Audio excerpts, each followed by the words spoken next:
Muy bien, hoy es 9 de febrero de 2021. El primer tema que vamos a abordar es el tema relacionado con la complejidad y la calidad del software.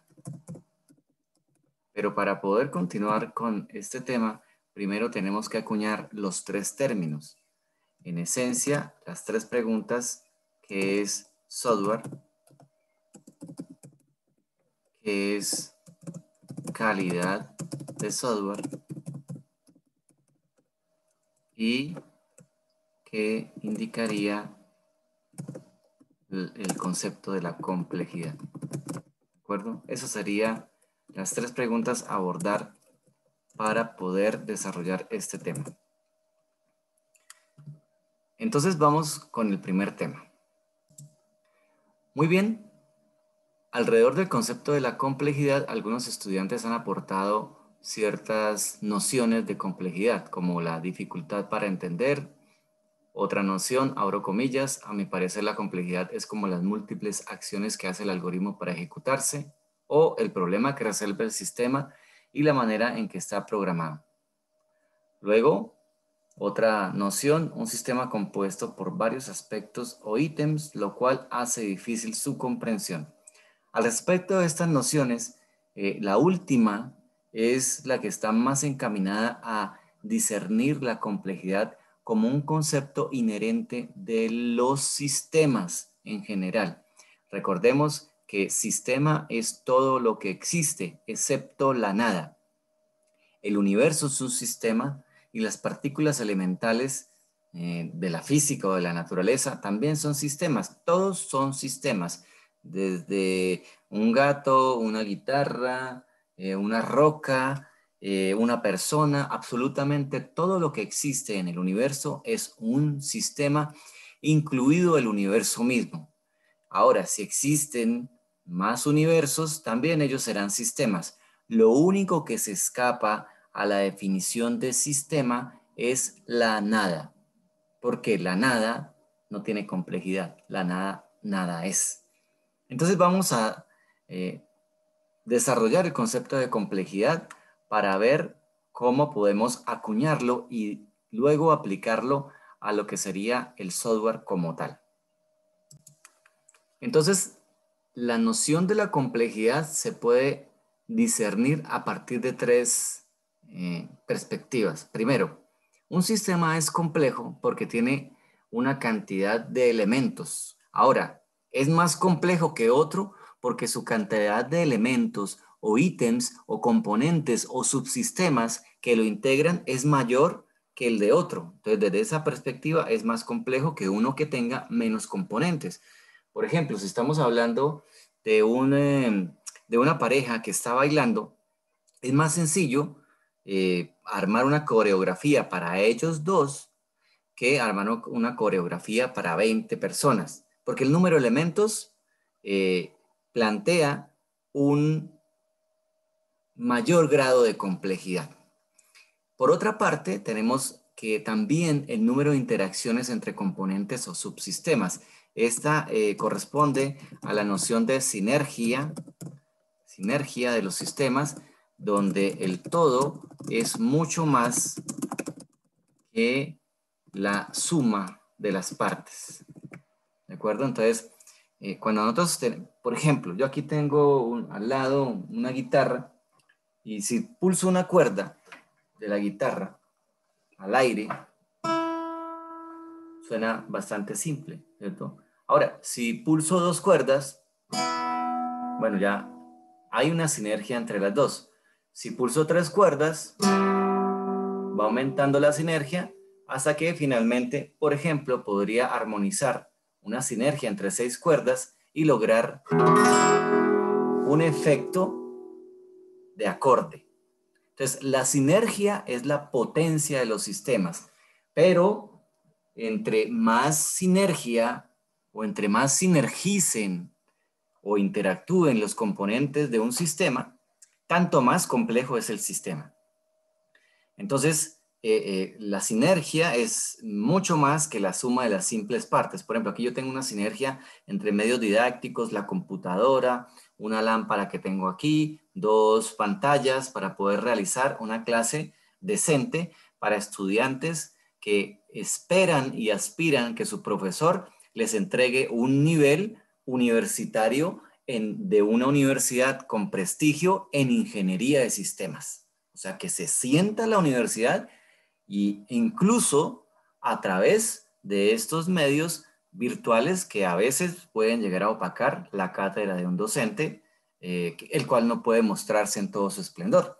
Entonces, de eso se trata un poco. La sinergia también es un indicador de complejidad. A mayor sinergia, mayor complejidad. Y por último, tenemos que cada componente individual puede pasar por un estado distinto y eso también plantea una noción de complejidad. Volvamos al tema de la guitarra. Tengo aquí una cuerda al aire, por ejemplo, y esta cuerda al aire puede pasar por distintos estados. Yo puedo tener esto, ahí está, o puedo hacer esto. Tengo varios estados. Ahora, si yo sinergizo las cuerdas, varias cuerdas, haciendo que pasen por varios estados, ¿cierto? E interactúen en un acorde, yo podría tener algo como esto. ¿Sí? Entonces tengo una sinergia entre varios estados, varias interacciones de varios elementos. Y he creado una pieza musical compleja. Dependiendo de la complejidad, entonces yo podría tener cosas como piezas musicales o cualquier cosa que se presente en la vida, no sé, un equipo de fútbol, ¿cierto? Un centro de cómputo, una coreografía de bailarines, una sociedad entera, un sistema, una galaxia, lo que sea. Bien, entonces este es el tema de complejidad. La idea es que con base en estas 3 cosas es que nosotros podemos determinar si algo tiene un grado mayor o menor de complejidad. ¿Cuál es nuestra misión como ingenieros de sistemas? ¿Qué deberíamos hacer frente a la complejidad? Bien, sobre la pregunta ¿qué debe hacer el ingeniero de sistemas frente a la complejidad? Los estudiantes han realizado 3 aportes. Hacer que algo sea menos complejo o más sencillo. Entonces, eso se refiere como a buscar estrategias para que la cosa no se salga, no se desborde, ¿cierto? Otro, evaluarla y limitarse a lo que pide el problema sin exagerar la complejidad, solo lo necesario. Dividir el problema en partes más simples también es otra estrategia. Vale, entonces tenemos esas 3 acepciones. Bien, podríamos resumir estos aportes acerca de la pregunta ¿qué debe hacer el ingeniero de sistema frente a la complejidad? Fundamentalmente en 2 frases. Primero, evitar la complejidad innecesaria. La complejidad innecesaria nos lleva por un camino de complicación que tarde o temprano termina en una complejidad que nos abruma y que hace que nuestras soluciones sean absolutamente insostenibles porque no se pueden mantener, no se pueden reutilizar, etc. En últimas, nos lleva a construir una defecio en las soluciones que puede ser que resuelvan un problema, pero que a la larga no tendrán una vida duradera en el tiempo. De otra parte, hay complejidad que no se puede evitar. Y al respecto, cuando esa complejidad no se puede evitar, lo que podemos hacer es gestionar esa complejidad.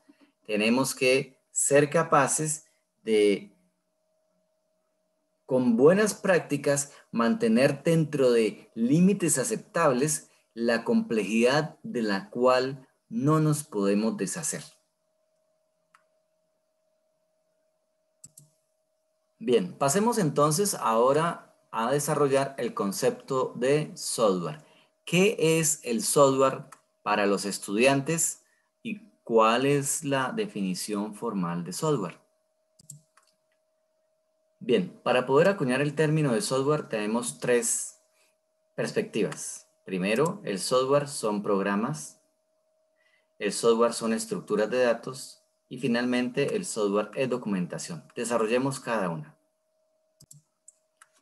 Entonces, los programas van a procesar la información, donde la información la desarrollamos con dos nociones. La primera es que es un conjunto de datos que permiten la toma de decisiones, ¿cierto? Y de otra parte, la información consiste en la ausencia o en la reducción de la incertidumbre. Porque por una parte puedo tener cero incertidumbre, estoy 100% informado o tengo algún nivel de incertidumbre, pero puedo pasar de un estado de incertidumbre mayor a uno menor, logrando estar menos informado a más informado. Ahora, esa información es procesada por los programas. Los programas realizan diversos procesos, diversos tratamientos a la información que permiten o bien mejorarla, ¿cierto? O bien entregarla a algún interesado o almacenarla, etc. Vamos a desarrollar la segunda parte. Primero, las estructuras de datos son colecciones. Pueden ser arreglos, listas, pilas, colas, árboles, conjuntos, bases de datos y un largo etcétera. Estas colecciones, ¿qué permiten a los programas?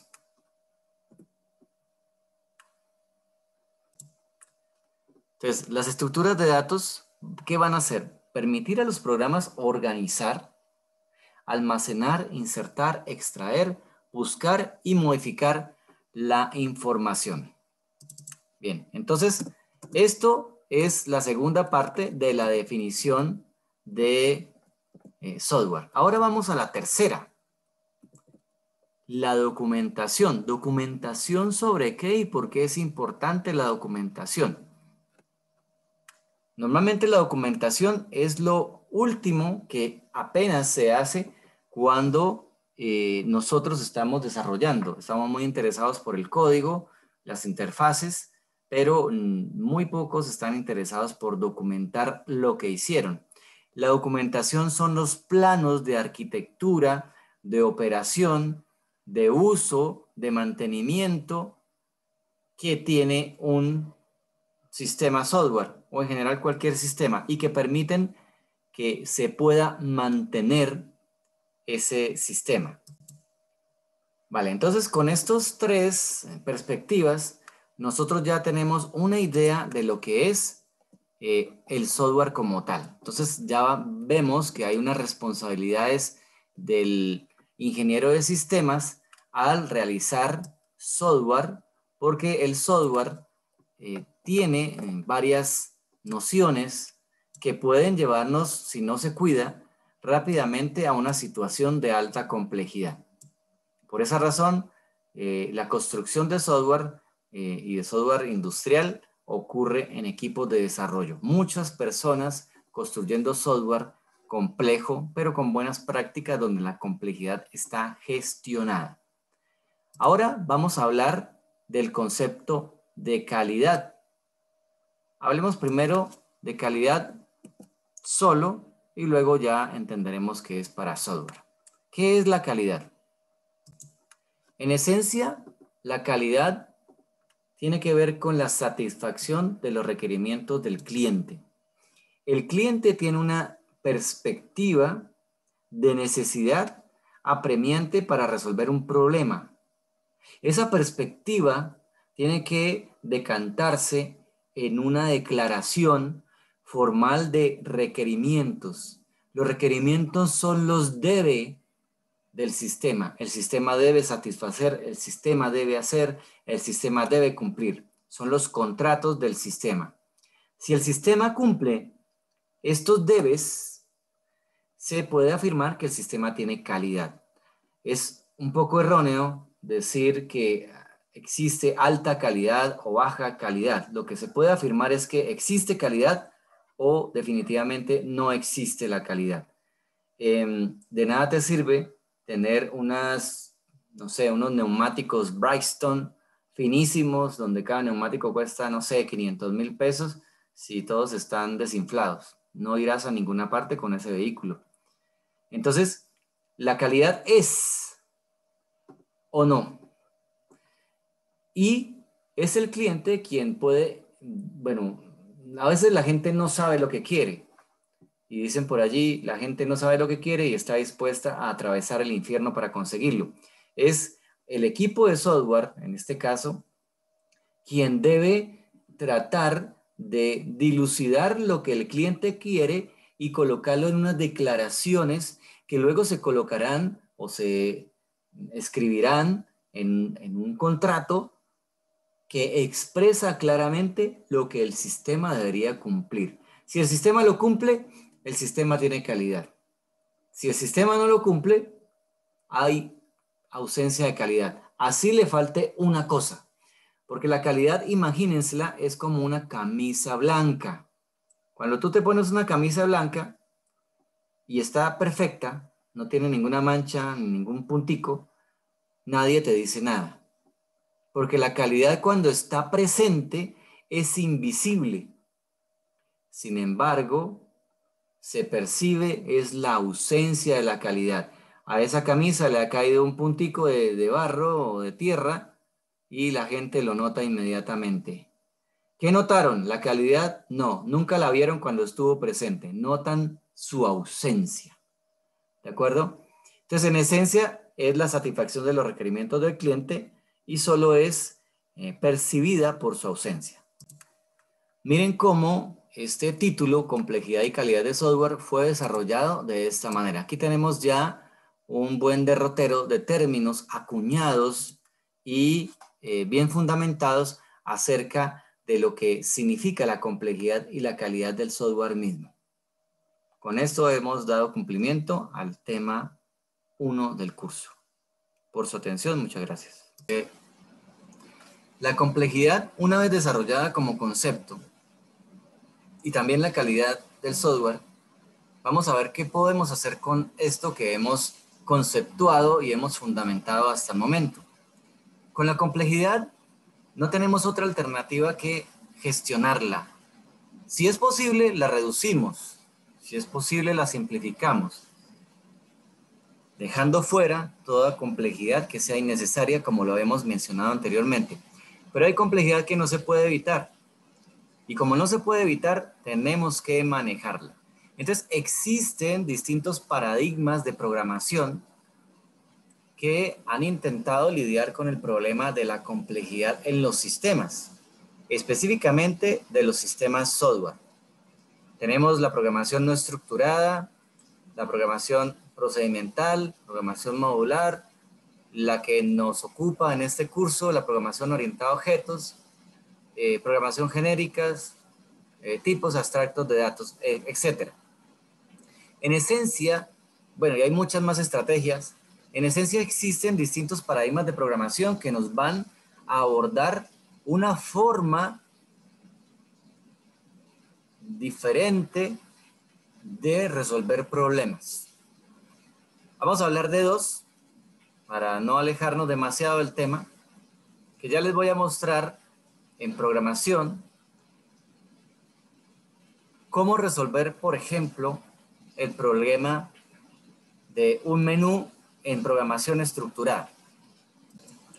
Aquí tenemos un pseudocódigo escrito en Psaint.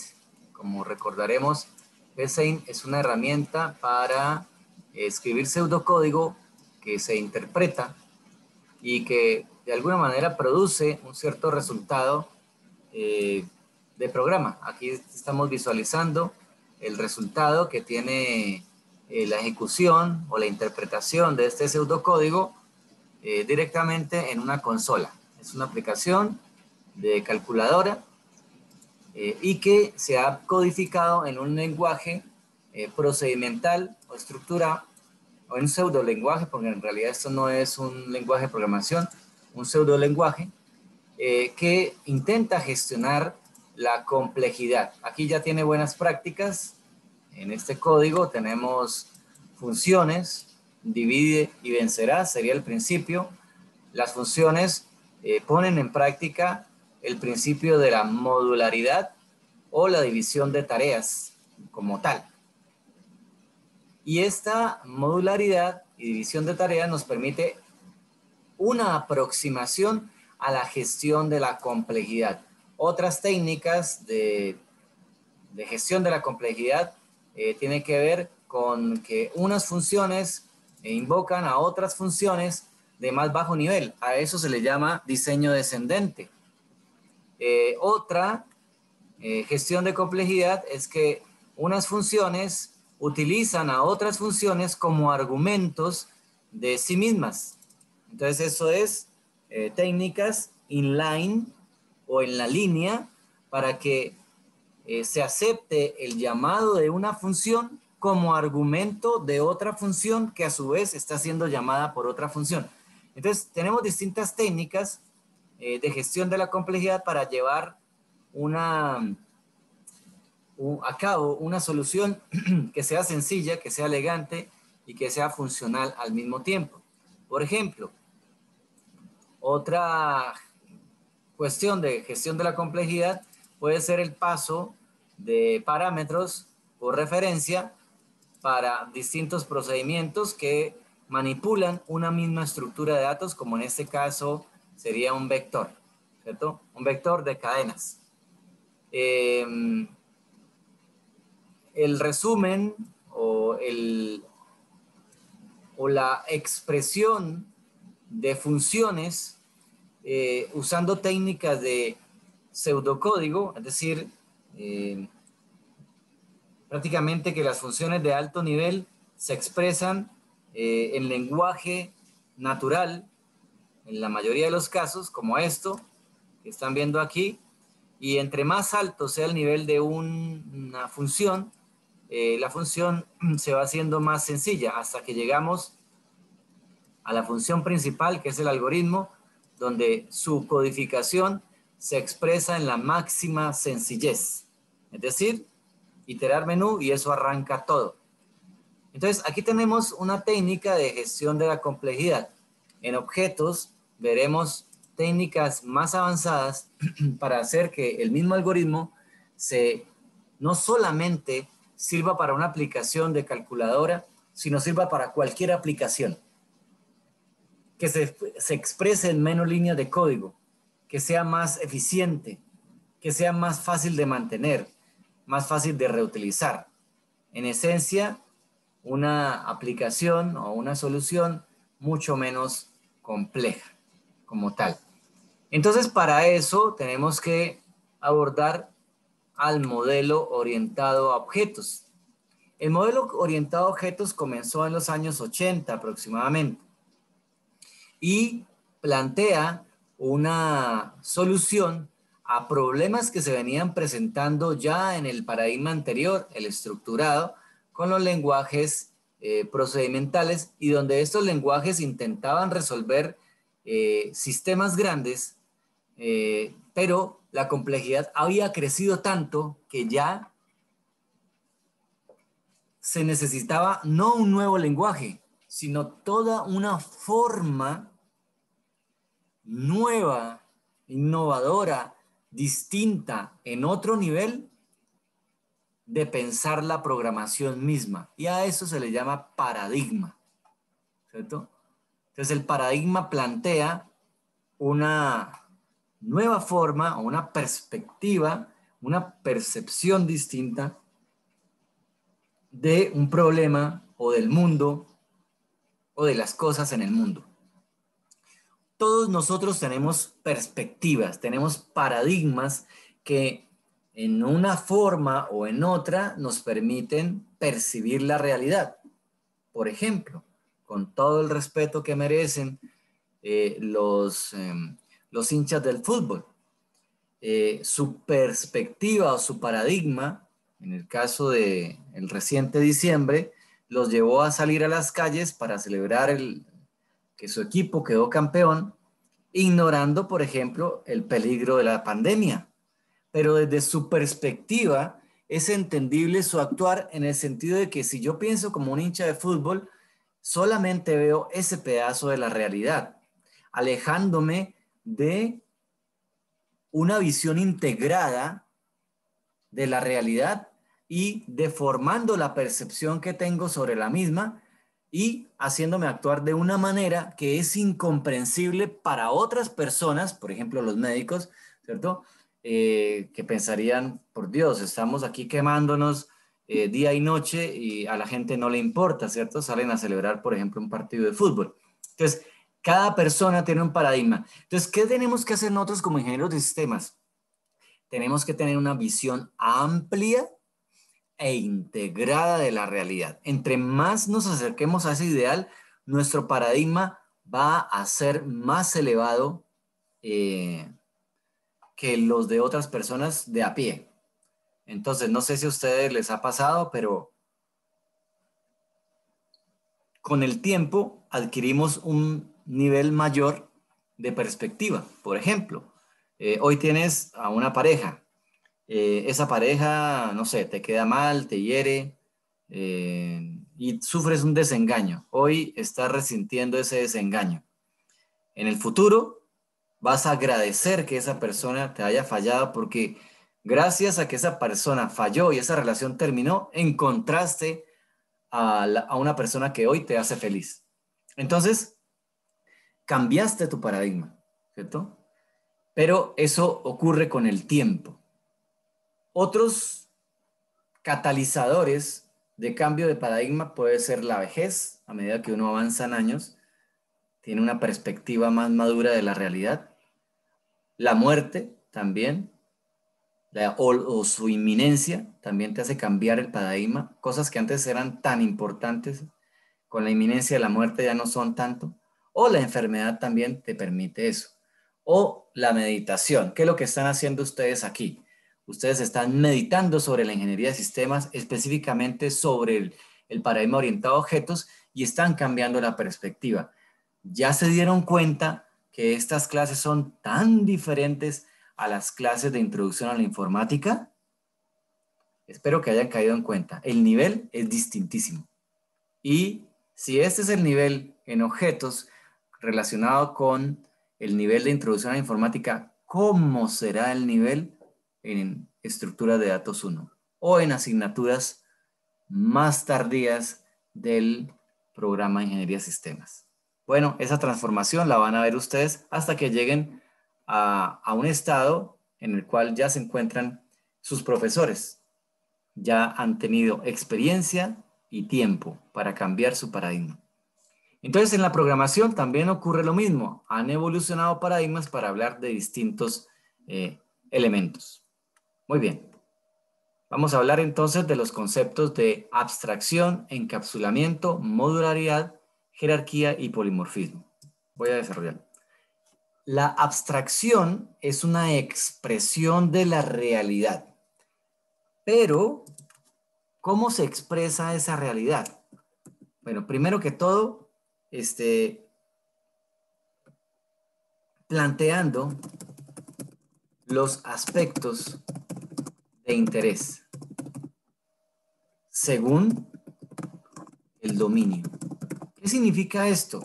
Significa que si, por ejemplo, el dominio de la aplicación que estoy construyendo es una aplicación de gestión académica para estudiantes, me interesa mucho expresar en mi abstracción al estudiante como un ser académico que al presentar exámenes registra calificaciones. Pero si estoy en otro dominio donde, por ejemplo, la necesidad es sobre hacer un seguimiento de datos biométricos de los estudiantes, entonces las calificaciones allí quedarían por fuera. Lo que interesa es, por ejemplo, qué sé yo, el índice de masa corporal, la grasa visceral, la altura, la circunferencia de la cintura, etcétera, porque esos serían de interés y serían los aspectos a plantear para expresar esa realidad de ese otro dominio. Entonces, la abstracción es supremamente importante para el ingeniero de sistemas. Nosotros tenemos que desarrollar la habilidad de expresar abstracciones porque un elemento cualquiera tiene implicaciones prácticamente infinitas. Yo tomo, una piedra que parece tan simple y eso tiene implicaciones químicas, físicas, bioquímicas, biofísicas, electromagnéticas, eléctricas, bueno, incluso antropológicas, porque de pronto la trabajaron de alguna manera y le hicieron un tallaje. Entonces, eso es algo que tiene implicaciones diversas, múltiples, y que desde la perspectiva de una abstracción, todas no pueden caber, hay que pasarle un filtro. Entonces, aquí también en sistemas de software nosotros planteamos abstracciones. Voy a mostrarles un ejemplo. Por ejemplo, una abstracción reúne unos atributos, unas características que son de interés para el dominio. Aquí tenemos ejemplos de abstracciones. Tenemos una pila, una cola y una lista, y ellos tienen una cantidad de elementos allí que abstraen ese sistema de la realidad y crean una radiografía donde lo que me interesa ver es una de las capas de ese sistema. Puedo tener otros ejemplos. Supongamos que tengo un sistema para modelar una alcancía. Entonces aquí tengo una primera abstracción, el sistema desde lejos, ¿cierto? Puedo tener más abstracciones, por ejemplo, el sistema, una alcancía como tal. Entonces aquí tengo la alcancía con una cantidad de atributos, una cantidad de métodos. Todos ellos son abstracciones. Es muy importante para el ingeniero de sistemas alcanzar una habilidad muy desarrollada para plantear abstracciones en objetos que permitan hacerlo converger rápidamente a una solución. Porque si tu abstracción es errónea, perdón,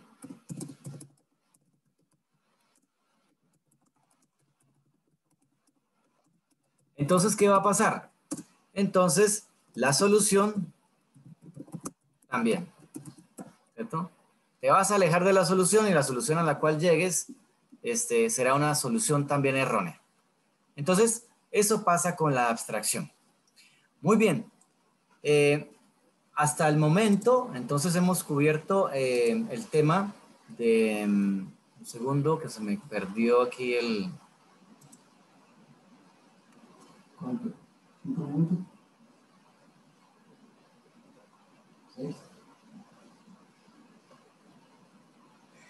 Este es el tema del contenido del curso. Y en el contenido del curso ya vimos hasta aquí el tema de la abstracción, ¿cierto? Y allí hemos finalizado por el día de hoy. ¿Tienen alguna pregunta? Vale, muy bien. Entonces, por su atención, muchas gracias. Hasta la próxima. Se cierra el video.